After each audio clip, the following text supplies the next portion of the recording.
அனைவருக்கும் வணக்கம். இன்னைக்கு நாங்க சென்னைக்கு கிளம்ப இருக்கிறோம். அதுக்கு முன்னாடி இந்த மலை அடிவாரத்தில் இருக்கிற போயிட்டாரு.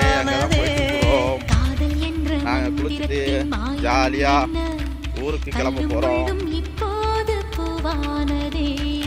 வானவில்லின் துண்டொன்று மண்ணில் வந்து யாருக்கும் சொல்லாமல் பெண்ணானதே.